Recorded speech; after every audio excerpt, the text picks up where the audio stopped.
कितना जरूरी है ना ये जीवन में, कितना कुछ बदल देता है ना ये। आपके जीने का ढंग, आपके सपनों का रंग, सब कुछ पैसों पर डिपेंडेंट है। पैसा इम्पॉसिबल को भी पॉसिबल करने की ताकत रखता है, लेकिन हमेशा नहीं। कभी कभी कागज के इन टुकड़ों की संख्या भले ही लाखों करोड़ों में हो, लेकिन उसकी वैल्यू 0 होती है। शहर के सबसे महंगे और अत्याधुनिक हॉस्पिटल के बेड नंबर 13 पर पिछले 5 दिन से बेसुध पड़ा हुआ है करोड़पति बिल्डर विक्रांत सिंघानिया का 20 साल का बेटा ध्रुव सिंघानिया। ध्रुव के मुंह पर ऑक्सीजन का मास्क लगा हुआ है, बगल ही ऑक्सीजन का सिलेंडर भी है, साथ ही स्लाइन की बोतल की सुई उसकी दाईं हाथ के नस में लगी हुई है, जिससे धीरे धीरे कर मेडिसिन उसके शरीर में जा रही है। उसके सिर के थोड़ा ऊपर एक छोटा सा मॉनिटर लगा हुआ है, जिस पर आड़ी टेढ़ी रेखाएं चल रही है और ये बता रही है कि ध्रुव की सांसें चल रही है। कितना अजीब है ना ये। एक निर्जीव मॉनिटर इंसान के जिंदा होने की बात कहता है। रात के यही कोई 1:30 बज रहे हैं। अस्पताल में पूरी तरह सन्नाटा है। अस्पताल की नसों को जमाई आ रही है, लेकिन फिर भी वो पूरी मुस्तैदी से अपनी ड्यूटी कर रही है। बाहर कुत्तों के भौंकने की आवाज लगातार आ रही है। कभी भौंकने की आवाज पूरी तरह बंद होती है, तो कभी वो एक साथ रोने लगते हैं। ऐसा कहा जाता है कि कुत्तों का रोना दुर्भाग्य की निशानी है। वही दुर्भाग्य जो ध्रुव सिंघानिया को मौत के मुंह से खींचने के लिए तैयार खड़ा है। ध्रुव के प्राइवेट वार्ड में उसकी मां साक्षी सिंघानिया काफी देर तक अपने बेटे को देखती रही। फिर उसे भी नींद आ गई और वो गहरी नींद में सो गई।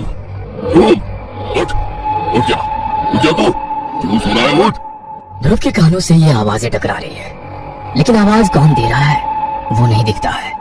आवाज भी साधारण नहीं है, बहुत बुलंद और डरावनी सी है। वो भयानक आवाज ठहर ठहर कर आ रही है। उठ क्या? उठ, सुन जो मैं कह रहा हूँ कर। उठ। ध्रुव की पलकों पर हल्की हलचल होती है, उसकी आंखें थोड़ी सी खुलती है। वो किसी को अपने सामने देखता है जो बहुत ही विशालकाय है, लेकिन उसका चेहरा वो नहीं देख पाता क्योंकि वो चेहरा पूरी तरह धुंधला है। उठ, अपनी नसों से ये स्लाइन की पाइप निकाल अपनी नसों में छुपा हुआ ये नुकीला इंजेक्शन। ध्रुव किसी सम्मोहित शख्स की तरह उस आवाज को सुनता है और फिर जोर से चीख कर अपने नसों में चुभे इंजेक्शन को एक झटके में निकाल फेंकता है। ध्रुव जोर से चीखता है। खून की तेज धार उसके हाथ से निकलकर नीचे जमीन पर और कुछ बेड पर गिरने लगती है। अपनी आंख से जो ऑक्सीजन मास्क भी निकाल और फेंक दे उसे। चल फेंक। ध्रुव उस रहस्यमयी आवाज को फॉलो करता है और अपने मास्क को निकाल देता है। कुछ ही सेकंड में वो अस्पताल के बिस्तर पर किसी पर कटे पंछी की तरह तड़पने लगता है। कुछ सेकंड में वो उस तरह तड़पता रहता है और फिर बिल्कुल शांत हो जाता है। ऐसा लगता है कि सब कुछ खत्म हो गया है, लेकिन सब खत्म नहीं हुआ था। अभी तो शुरुआत हुई थी, एक भयानक शुरुआत। ध्रुव, नर्स, डॉक्टर। साक्षी सिंघानिया जोर से चीखते हुए बदहवास सी बाहर की ओर भागती है।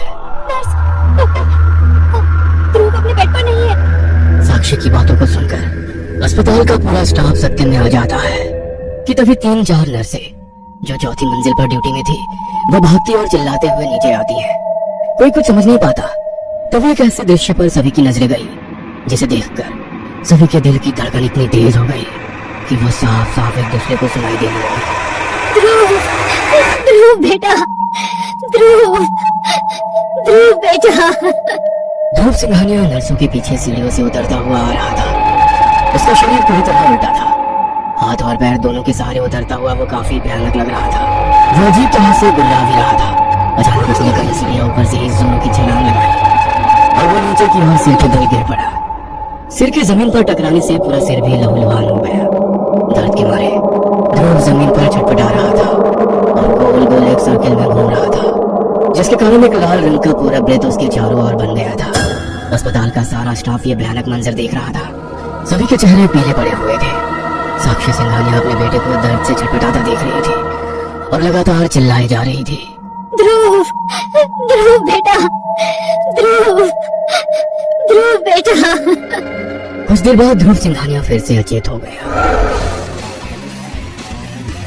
यार थोड़ी धीरे चला ले कार, मुझे स्पीड से डर लगता है। तो भी ना नंदिनी, अरे जिंदगी स्पीड का नाम है। स्पीड से सब कुछ हासिल किया जा सकता है, नहीं तो पीछे रह जाओगी। ये बात तो एकदम सही है ब्रो, स्पीड के बिना भी क्या जिंदगी। I also agree यार, पर इस नंदिनी को कौन समझाए? पता नहीं ये इतनी थकेली बातें क्यों करती रहती है। ओए, इसमें थकेली वाली कोई बात नहीं है। मुझे स्पीड पसंद नहीं। कुछ ऊंच नीच हो गई तो क्या इस डर से जिंदगी का मजा लेना छोड़ दे? एक ही जिंदगी नहीं लिया रे नंदिनी, उसे भी डर के गुजार दे। No, this is not Dhruv Singhania style, got it? अपने बर्थडे पर मिली लेटेस्ट और सबसे महंगी कार में ध्रुव अपने बेस्ट फ्रेंड अभय, दिव्यांका और नंदिनी के साथ पार्टी करने जा रहा था। शहर के हाईवे से फुल स्पीड से गुजरती हुई उसकी कार सब कुछ पीछे छोड़ती हुई आगे बढ़ती जा रही थी। यार ध्रुव, तेरा बर्थडे हर बार स्पेशल होता है। I mean, हमेशा यूनिक। लेकिन इस बार तेरा समझ नहीं आ रहा है। कहाँ जा रहे हैं हम लोग? हाँ यार, ये बात तो मेरे भी दिमाग में चल रही है। तुमने खाना पीना भी सारा पैक कर लिया है? कहीं पिकनिक का सीन है क्या? हाँ, पिकनिक ही समझ ले। ये कहते हुए ध्रुव ने कार के ब्रेक पर पैर लगाते हुए गाड़ी को एक कच्चे रास्ते पर मोड़ लिया। वो रास्ता घने जंगलों से घिरा हुआ था। वाह ध्रुव, क्या मस्त जगह है यार। तेरा दोस्त ही मस्त है। हाँ, रवीना टंडन की तरह। नंदिनी ने मुस्कुराते हुए ध्रुव की ओर देखा। उसके बाद उसने ध्रुव को इशारा किया कि वो कार की सनरूफ खोल दे। ध्रुव के बटन दबाते ही सनरूफ खुल गया और फिर नंदिनी खड़ी होकर खुली हवा के साथ बाहर का नजारा देखने लगी। उसके बाद तेज हवा के झोंके से उड़े जा रहे थे। लव्ड इट यार, रियली लव्ड इट। तेरा ये बर्थडे लगता है बहुत ही यादगार होने वाला है। कोशिश तो पूरी है नंदिनी। कुछ दूर जाकर ध्रुव ने अपनी कार एक लेक के किनारे रोक दी और पूरे स्टाइल में बोला, तो गाइज ये है आज का मेरा बर्थडे स्पॉट। इतना शानदार नजारा, नेचर के पास और सामने ये लेक, ये तो सच में हेवन है यार। सारे दोस्त कार से बाहर निकलते हैं। सभी नेचर को फुल एंजॉय कर रहे थे। दोस्तों, तुम लोगों के चेहरे बता रहे हैं कि ये जगह सभी को बहुत पसंद आई है। ऑब्वियसली यार, तुम लोग सोचे होंगे कि हमेशा 7 या 5 स्टार में बर्थडे की पार्टी देने वाले ध्रुव सिंघानिया को इस बार क्या सोची कि वो जंगल में आ गया। हाँ, सोच तो रही हूँ, लेकिन ये जगह इतनी अच्छी है कि क्या ही कहूँ। दोस्तों, पापा ने ये जगह खरीद ली है। हम यहाँ एक रिजॉर्ट बना रहे हैं, एक शानदार रिजॉर्ट जो शहर की भीड़ भाड़ से दूर तो होगा ही, यहाँ का एक्सपीरियंस ऐसा होगा कि यहाँ आने वाला बार बार यहाँ ही आना चाहेगा। तेरा बिजनेस माइंड हमेशा चलता रहता है। वैसे ही सही है यार, शहरों में तो आजकल वही शोर शराबा और पोल्यूशन है। यहाँ कम से कम शांति और सुकून तो होगा। शांति? ओए, यहाँ शांति भी होगी और शोर भी होगा। भाई, शोर तो इधर मेरे पेट में भी हो रहा है। क्यों कि भागने का? सच में यार, जोरों की भूख लगी है। ध्रुव के दोस्तों ने कार की डिक्की में रखी बियर की पेटी और पैक फूड निकाला और फिर बैठने के लिए जगह तलाशने लगे। तभी उनकी नजर एक पेड़ पर गई। वो पेड़ आम पेड़ की तरह नहीं था, वो बिल्कुल ही अलग था। वे सभी उस पेड़ की ओर बढ़े। यार, ये पेड़ कुछ अलग नहीं है। ऊपर से तो ये पूरी तरह हरा भरा है और नीचे सूखा। ऐसा कैसे हो सकता है? किसी और पेड़ के नीचे बैठे?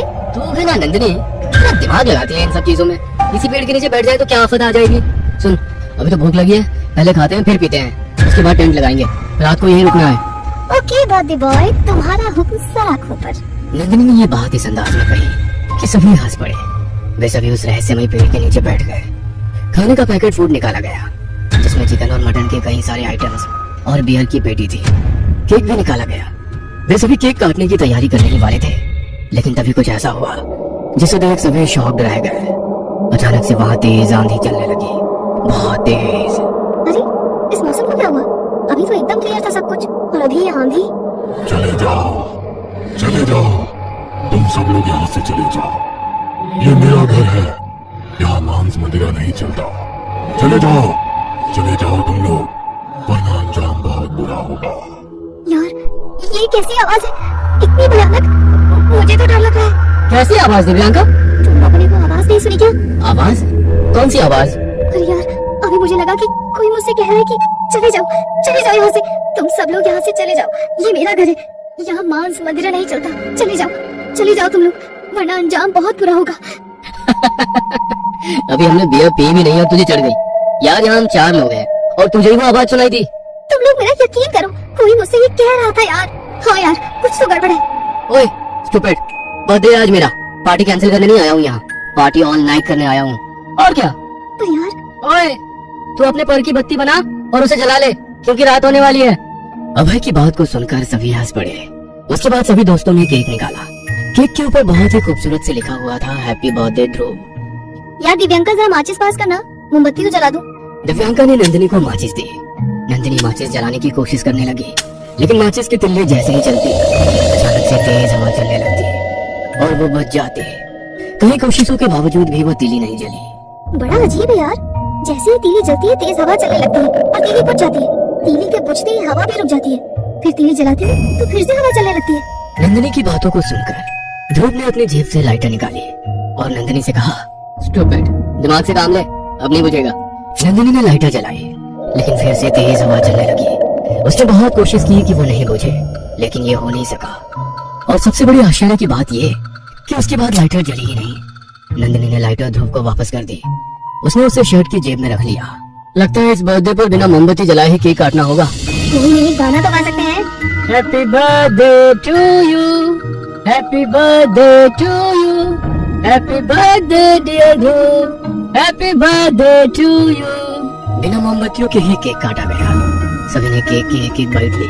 फिर उन्होंने मोबाइल के ब्लूटूथ से कार के स्पीकर को कनेक्ट किया और बॉलीवुड सॉन्ग बजाने लगे। इधर प्लेट में खाना भी निकाला जाने लगा। लेकिन तभी ध्रुव ने शर्ट के जिस जेब में लाइटर रखा था, उस जेब से अचानक से धुआं निकलने लगा। ध्रुव को इस बात का अंदाजा नहीं था, लेकिन नंदिनी की नजर अचानक से उसकी जेब की ओर गई। ध्रुव, ये तेरे पैकेट से धुआं कैसे निकल रहा है? ध्रुव कुछ समझ पाता उसके पहले ही उसके पैकेट से आग निकलने लगी। आग! आग! अरे, ये आग कैसे लग गई? ध्रुव भी पूरी तरह डर गया, लेकिन इन वक्त पर उसने अपनी शर्ट उतार दी और उसे दूर फेंक दिया। Oh my God, ये क्या था यार? ये आग कैसे लग गई? लाइटर तो जल ही नहीं रही थी, फिर ये कैसे हुआ? किसी को कुछ समझ नहीं आ रहा था। सभी के चेहरे पर डर साफ साफ दिख रहा था। इसी बीच ध्रुव ने माहौल को लाइट करने की कोशिश की। गाइस, जो होना था हो गया। चलो अब मूड की बैंड नहीं बजाते हैं, खाना खाते हैं।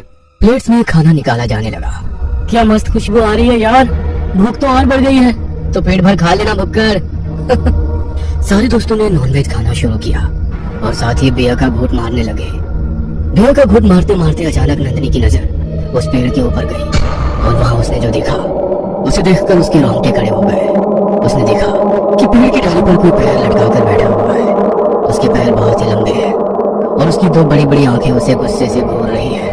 गाइस, वो देखो, वो कौन है पेड़ पर? वो हमें घूर रहा है गाइस, देखो उसे इधर। नंदिनी की बातों को सुनकर सभी ने पेड़ के ऊपर देखा, लेकिन वहां तो कुछ भी नहीं था।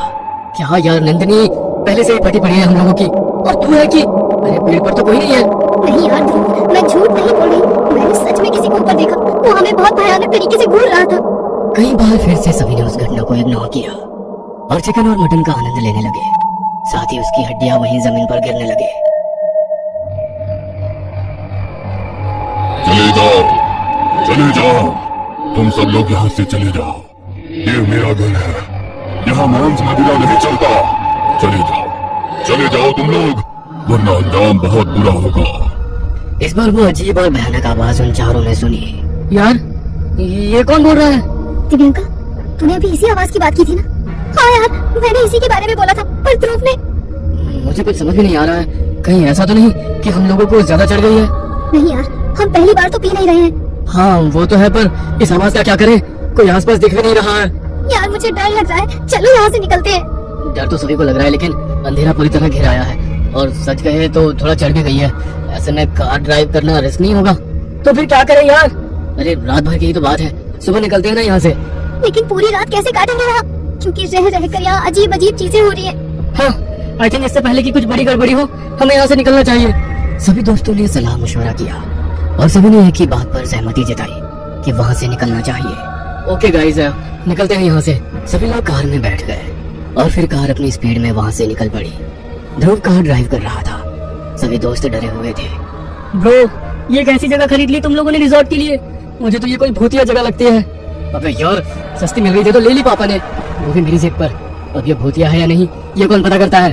ध्रुव की कार आगे बढ़ रही थी।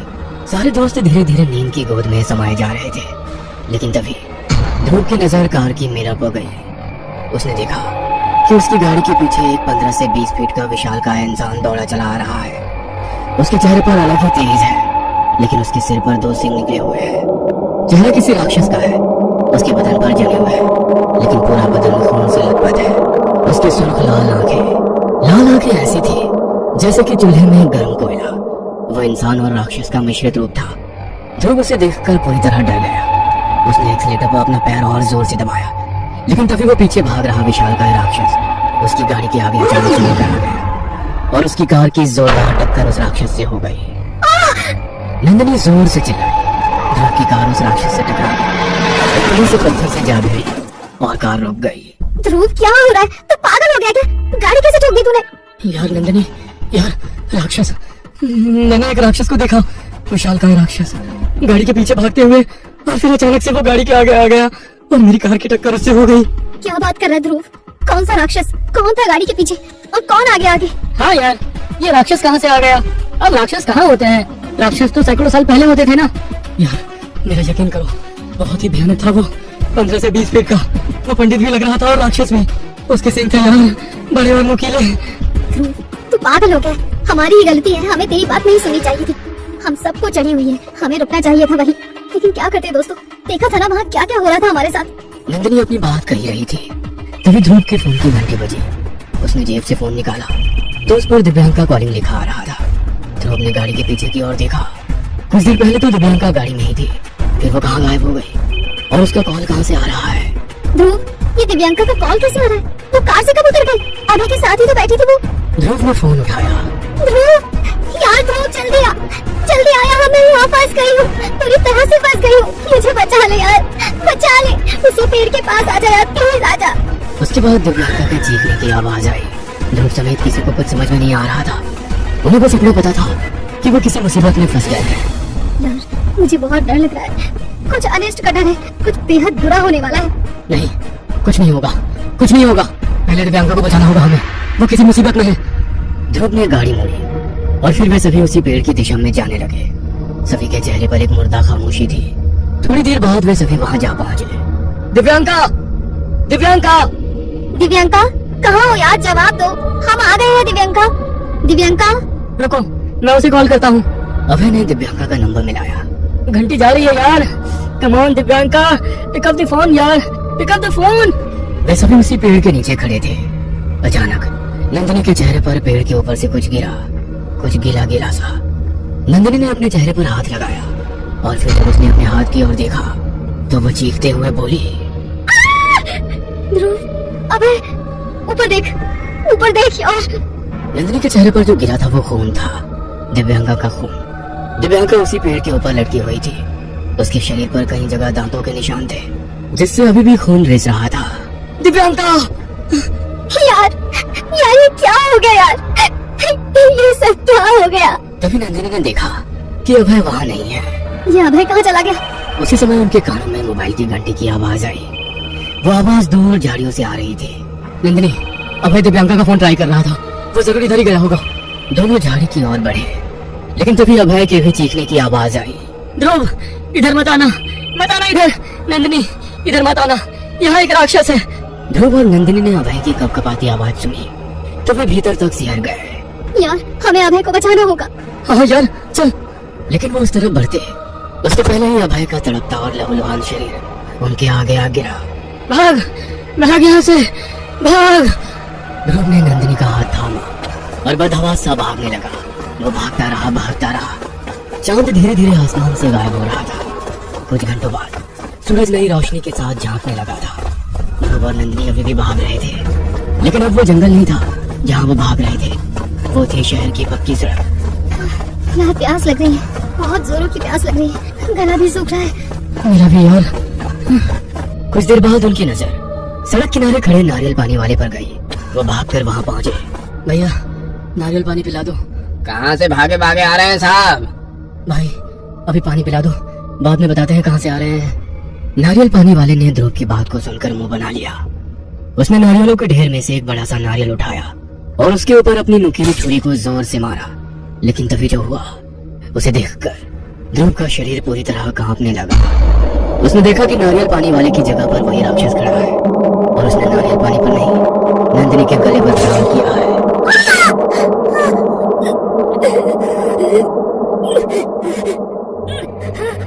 नंदिनी, नंदिनी! नंदिनी का गला कटकर उसी समय वहां जमीन पर गिर पड़ा। उसके कटे सिर पर वो राक्षस घूर घूर कर देख रहा था। उस दृश्य को देखकर ध्रुव बेहोश हो गया।